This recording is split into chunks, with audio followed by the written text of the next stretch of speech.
Commander Vexathor stood at the bridge of the Darkspear, his six-fingered hands clasped behind his back as he watched the gleaming white vessel drift through the void. The ship's hull bore the universal medical symbol, a red cross that seemed to mock him with its presence. Mercy's Light, the human hospital ship, represented everything he despised about their species. "Look at them," he growled to his bridge crew, mandibles clicking in contempt. "A warship-sized vessel dedicated to healing. What a waste of resources." Lieutenant Commander Kara Wren shifted uncomfortably at her tactical station. "Sir, the vessel is currently treating wounded from the Centauri conflict. There are over 2,000 patients aboard, including civilians from 12 different species." Vexathor waved a dismissive hand. "And that is precisely why humans will never dominate the galaxy, Kara. They waste their technological prowess on compassion." He spat the last word like poison. Through the viewscreen, he observed small transport ships docking and departing from Mercy's Light. Each one carried more wounded to be treated by the humans' advanced medical technology. Technology that could be used for warfare, for conquest, for achieving greatness among the stars. "Sir," Senior Officer Blake Chen interrupted his thoughts. "Our long-range scanners indicate the hospital ship is operating at maximum capacity. They've converted their cargo bays into additional treatment wards." "Of course they have," Vexathor sneered. "Humans. Always stretching themselves thin to help others.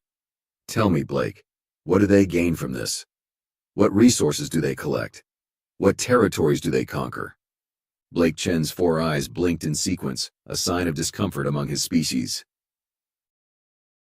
"They gain nothing material, Commander, but they forge diplomatic relationships." "Relationships?" Vexathor slammed his fist on the command chair's armrest. "The galaxy isn't built on relationships, it's built on power. And right now, that ship represents the greatest concentration of vulnerable beings in this sector." A cold silence fell over the bridge. Kara Wren's copper-scaled skin paled visibly. "Commander, you can't be suggesting—" "I can and I am." Vexathor's voice dropped to a dangerous whisper. "Think of the message it would send. Humanity's great symbol of mercy reduced to atoms. They would learn that their compassion is a weakness, a fatal one." "Sir," Blake Chen stepped forward, his ceremonial rank chains jingling. "With all due respect, attacking a hospital ship violates every interstellar convention. The political fallout—" "Politics," Vexathor barked out a laugh. "Politics is for species too weak to take what they want. Humans have barely been spacefaring for 2 centuries. What can they possibly do to us?" He turned to face his crew fully now, drawing himself up to his full height. In the stark bridge lighting, his ceremonial battle scars cast sharp shadows across his face. "Humanity needs to learn its place in the galaxy. They're not some benevolent elder race, they're children playing at being saviors." "Commander," Kara Wren's voice trembled slightly, "there are other Dominion ships in range. They'll witness—" "Good." Vexathor's mandibles spread in what passed for a smile among his kind. "Let them witness. Let them see what happens when species forget that the galaxy runs on strength, not kindness." He could sense the mounting horror among his bridge crew. Even members of his own species were shifting uneasily at their stations. Their discomfort only fueled his conviction. This was why the Dominion had grown soft in recent decades. Too much concern for diplomatic consequences. Too much worry about conventions and treaties. "Weapons Officer Thix," he called out. "Target their primary medical bay. I want this to be quick, but I want the humans to know exactly what we're destroying. Target their hope." Thix's hands hovered over the weapons console, trembling. "Sir, there are children in the pediatric ward." "That's an order, Officer Thix, or would you prefer to be relieved of duty?" The weapons officer swallowed hard, then began inputting targeting coordinates. Around the bridge, other officers stared at their consoles, unable to meet each other's eyes. They all knew they were about to cross a line that had held firm through centuries of interstellar conflict. Vexathor felt only satisfaction. Let them be uncomfortable. Let them wrestle with their consciences. In time, they would understand. This was the moment the Dominion would reassert itself as a true power in the galaxy. not through grand battles or planetary conquests, but by striking at the very heart of human ideology. "Sir," Blake Chen made one final attempt, "the humans have shown remarkable advancement in just 2 centuries of spaceflight. Perhaps we should—" Silence.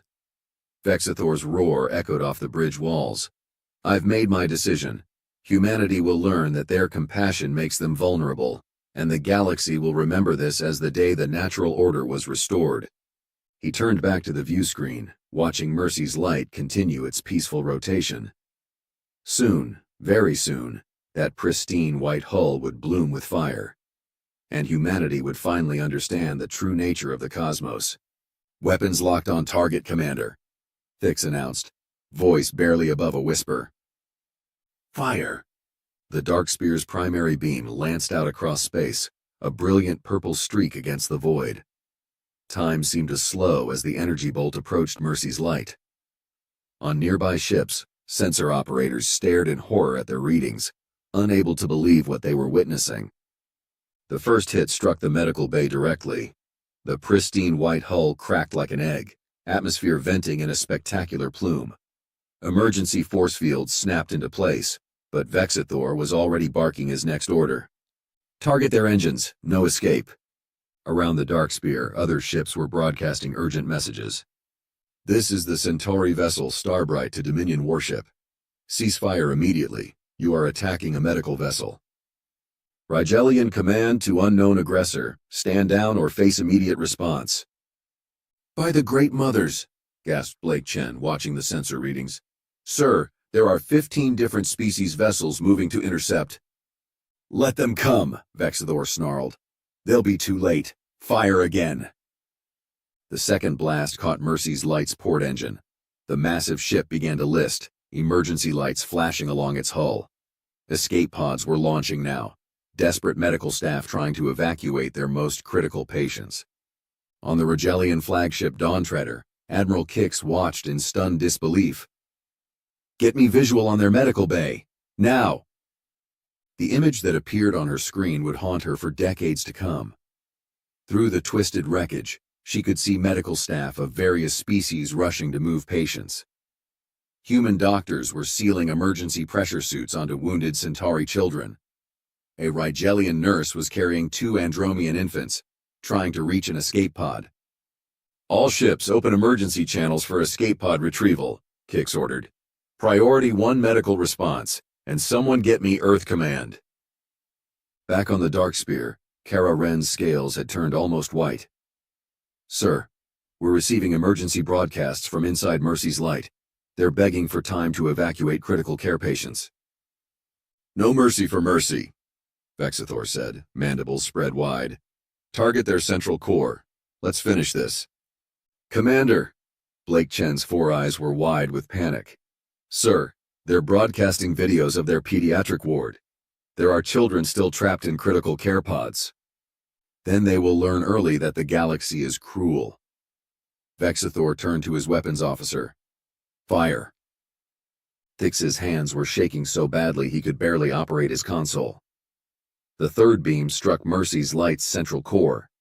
The ship's spine shattered, breaking it into 2 distinct pieces. The scenes broadcasting from inside were chaos. Human doctors used their own bodies to shield patients from debris. Medical droids continued operating, even as their chambers depressurized. A human nurse, her face streaked with blood, was recording a final message. "This is Laura Chen of Mercy's Light. We are under attack. To any ships in range, we have 300 critical care patients who cannot be moved. Please, please help us save them."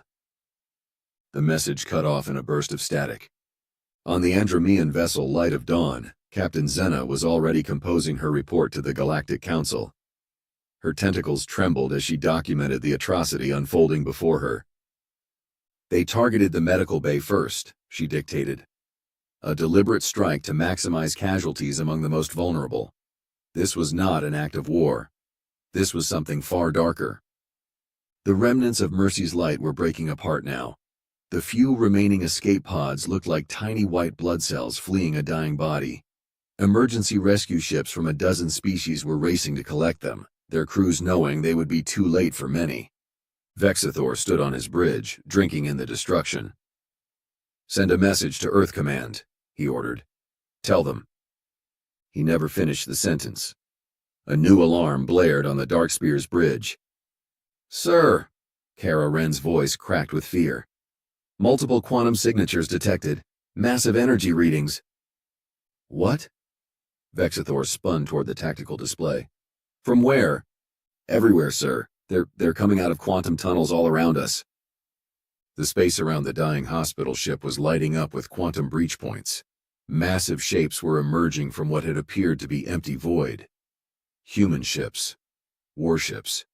More than Vexathor had ever seen in one place, and they looked nothing like the simple vessels humans typically fielded.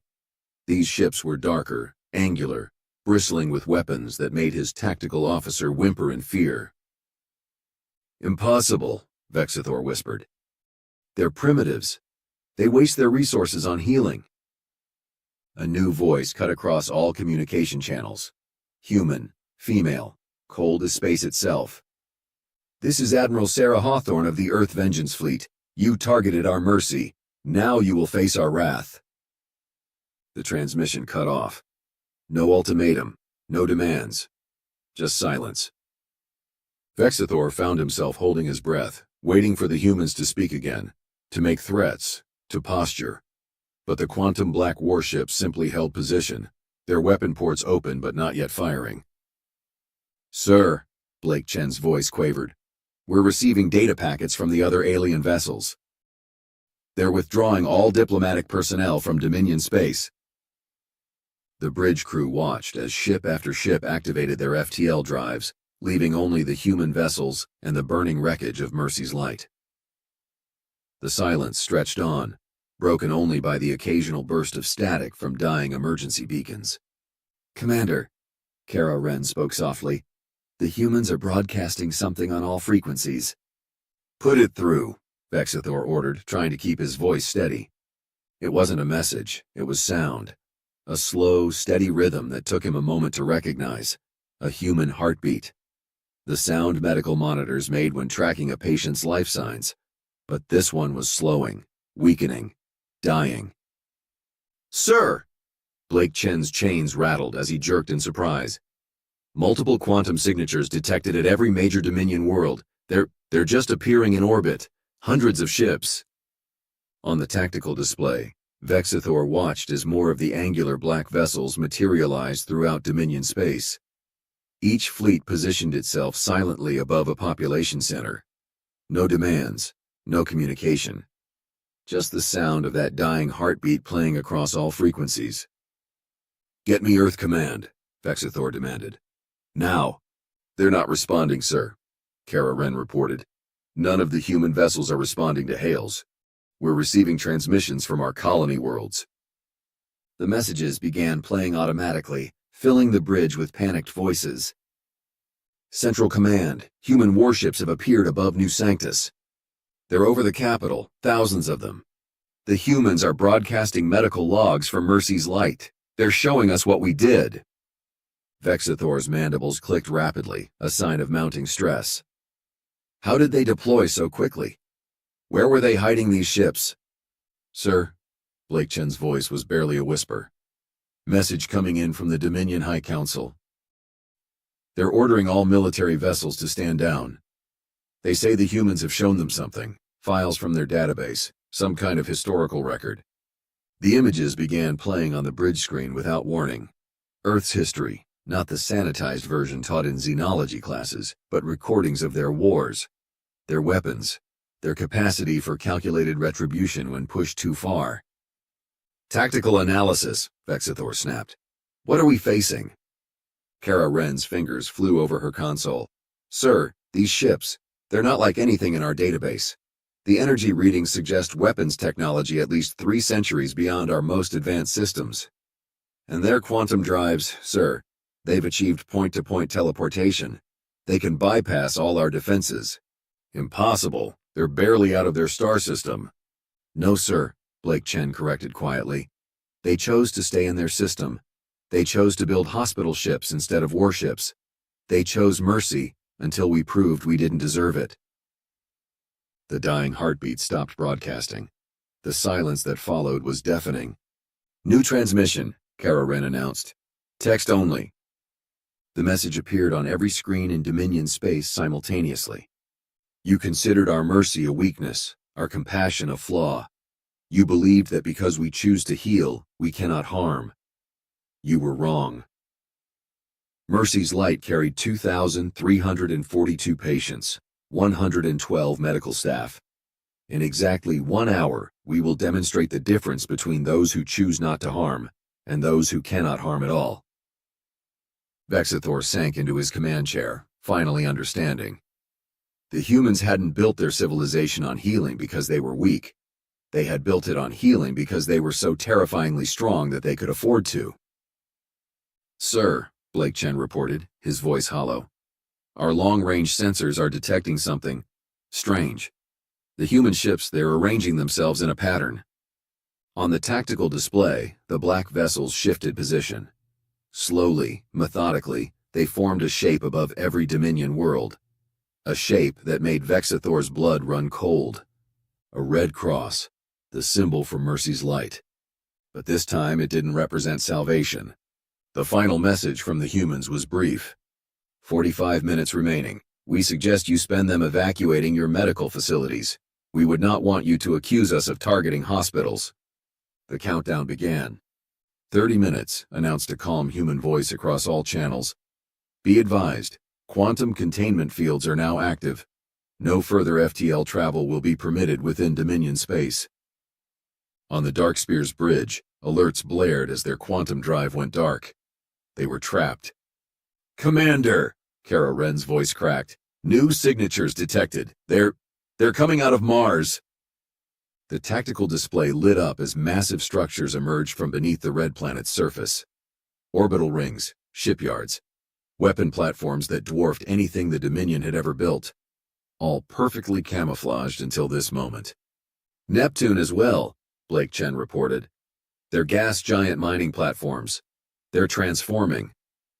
Through the view screen, Vexathor watched in horror as what they'd thought were simple resource extraction facilities unfolded like deadly flowers, revealing batteries of weapons that made his tactical officer physically recoil from her readings. "Those aren't mining platforms," Kara Wren whispered. "They're fortress stations. The humans, they built their military infrastructure in plain sight, disguised as civilian facilities."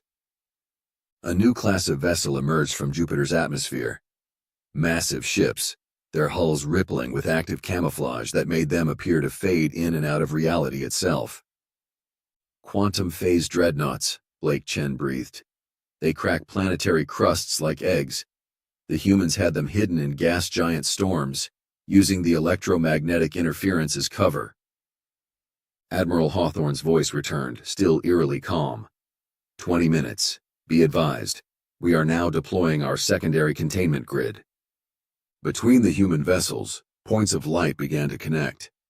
A web of energy formed, linking ship to ship, creating a barrier that enclosed all of Dominion space. "Analysis," Vexathor demanded. Sir, it's like nothing we've ever seen." Kara Wren's copper scales had gone almost white. "They're creating artificial quantum boundaries, rewriting local space-time. We're being sealed in a bubble of altered physics."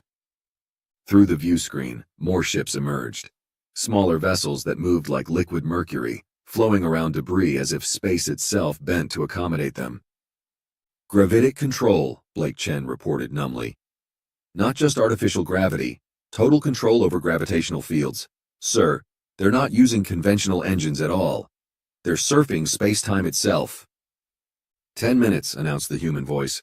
"Weapon systems are now advancing to final stage." The black ships began to transform. Sections of hull plating shifted and realigned, revealing weapon systems that defied conventional physics. Crystalline structures that pulsed with internal light. Arrays that seemed to bend reality around them. "Sir," Kara Wren's voice was barely audible. "That light. Those aren't energy weapons. They're quantum shears. They don't destroy matter. They edit it out of existence."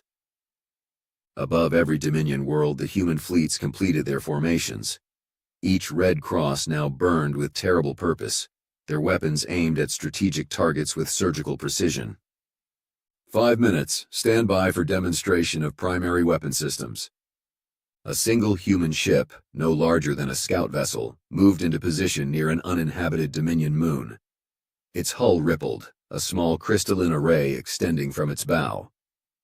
"Activating quantum shear array at minimum power," announced a new voice. 3% capacity. Target, Section 4 of Dominion Moon Beta. A beam of impossibly dark light connected ship to moon. Where it touched, reality simply stopped. A perfect sphere of the moon's surface ceased to exist. No explosion, no debris. Just a geometrically perfect void where matter had once been. "That was 3% power," Admiral Hawthorne's voice returned. "Would you like to see 100%? Vexithor found his voice at last. "Wait, please, we surrender. The Dominion surrenders unconditionally." 2 minutes, came the reply, "and surrender is not an option we're considering. You see, Commander Vexithor, you made a fundamental error in your analysis of humanity." Another voice cut in, male this time. "This is General Marcus Chen of Earth Strategic Command. Let me explain your mistake. You saw our hospital ships and assumed we were weak. You never asked why a species would choose to heal when they could harm." 1 minute, Admiral Hawthorne continued. "The answer is simple. We built Mercy's Light because we remembered our own wars, our own atrocities. We learned to heal because we became too good at hurting. Every medical ship we launch is a promise to ourselves, a reminder of what we choose not to do." The quantum shear arrays hummed to life across the human fleet.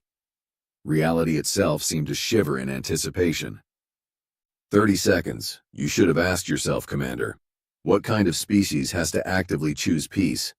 What kind of civilization has to remind itself daily not to use its full strength? Through the view screen, Vexithor watched as the human ship's crystalline arrays aligned with their targets, each one humming with enough power to erase cities from existence. 10 seconds. You assumed our mercy was a sign of weakness. Allow us to demonstrate why you were wrong. The arrays began to glow with that impossible dark light. Above every Dominion world, reality held its breath. Time's up. This is humanity, showing you exactly why we chose to build hospitals instead of weapons. We suggest you pay very close attention. The arrays fired.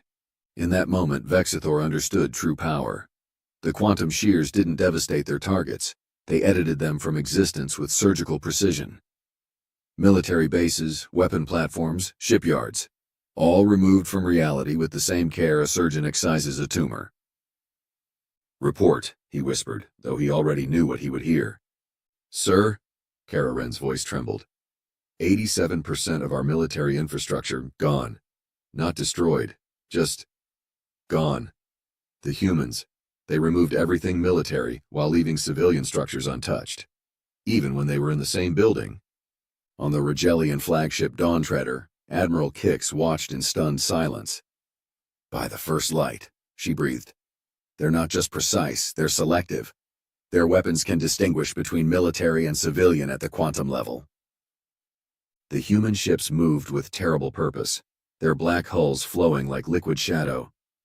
Each target disappeared with clockwork precision. No collateral damage. No civilian casualties.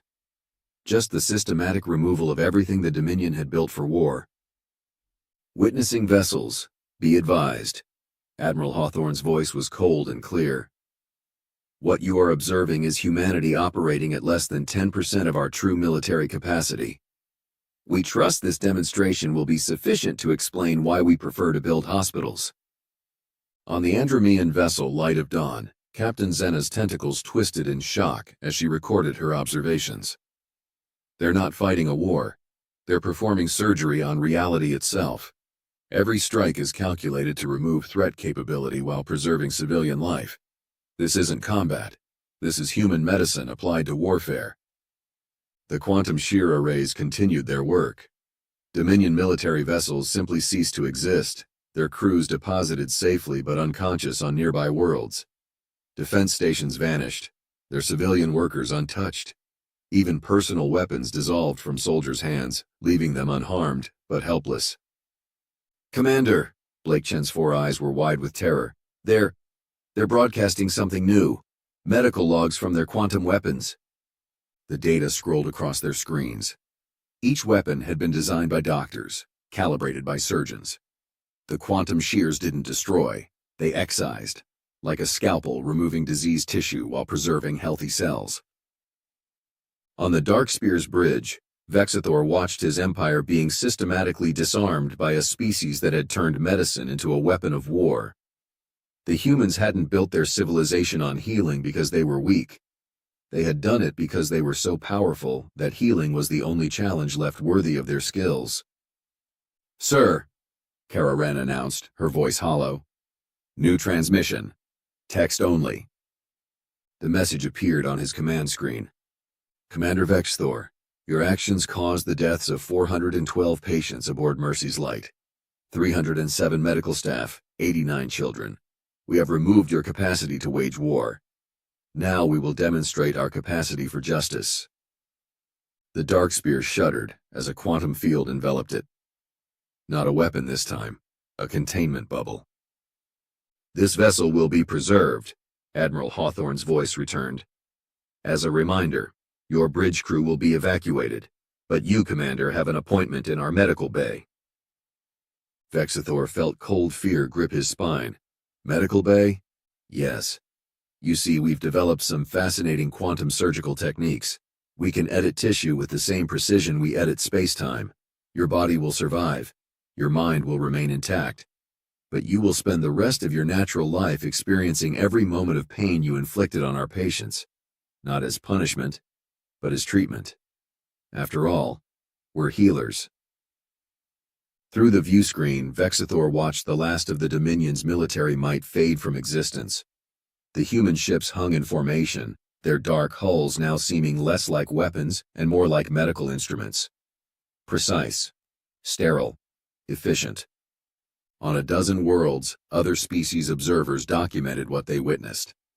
The reports all carried the same warning: never mistake humanity's preference for healing as a sign of weakness. They choose to save lives because they have mastered the art of ending them. A new voice cut across all channels. Dr. Laura Chen, one of the survivors of Mercy's Light. "Commander Vexathor, your quantum surgery is scheduled to begin in 5 minutes. Don't worry, we'll take excellent care of you. After all, that's what we do. We heal, we help, we save lives. But today, you're going to learn why the most dangerous beings in the universe are the ones who know exactly how bodies work, and choose not to use that knowledge for harm." As the quantum transport beam engaged, Vexathor finally understood. Humanity hadn't built hospitals instead of weapons. They had turned their hospitals into weapons, their healing into warfare, their mercy into judgment. The last thing he saw before the transport took him was the wreckage of Mercy's Light, still broadcasting its distress signal. A reminder that humans would cross the galaxy to heal a single child, or remove an empire from existence with surgical precision. They were healers, yes, and that made them the most terrifying warriors in the galaxy. 10 years later, the memorial station, Mercy's Promise, rotated slowly in the same coordinates where Mercy's Light made its last stand. Its pristine white hull bore the same red cross, but now that symbol carried new meaning throughout the galaxy. Admiral Sarah Hawthorne stood at the observation deck, watching medical ships from a dozen species dock and depart. Each vessel now carried quantum shielding freely provided by humanity. No one had dared attack a hospital ship since the day Earth revealed its true nature. "Admiral," Laura Chen approached, her medical whites contrasting with Hawthorne's black uniform. "The new Galactic Medical Code has been ratified. All species have signed." Hawthorne nodded, watching a Regellian medical frigate launch. "Unanimous agreement?" "Yes, even the Dominion's successor states signed immediately." Laura smiled slightly. "Amazing how diplomatic everyone becomes when they understand the consequences." The new code was simple. Any attack on medical vessels or facilities would be considered an attack on humanity itself. Earth would respond not with warfare, but with surgery. Precise, calculated, irresistible. "How is our patient?" Hawthorne asked. Commander Vexathor continues his treatment. His quantum-locked nervous system ensures he experiences every moment of pain he caused. The medical staff suggests another 50 years should be sufficient for full rehabilitation. Through another window, they could see the quantum defense platforms that now protected medical ships throughout known space. Black angular shapes that looked more like surgical instruments than weapons. A reminder of humanity's promise and its capability.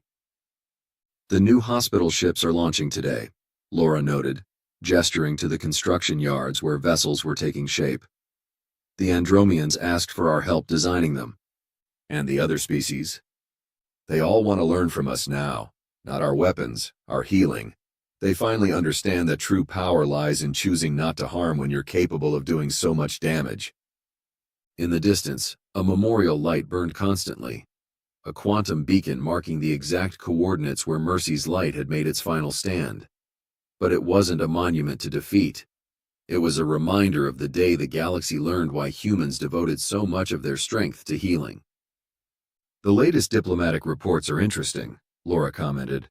"Species are redirecting military budgets to medical research.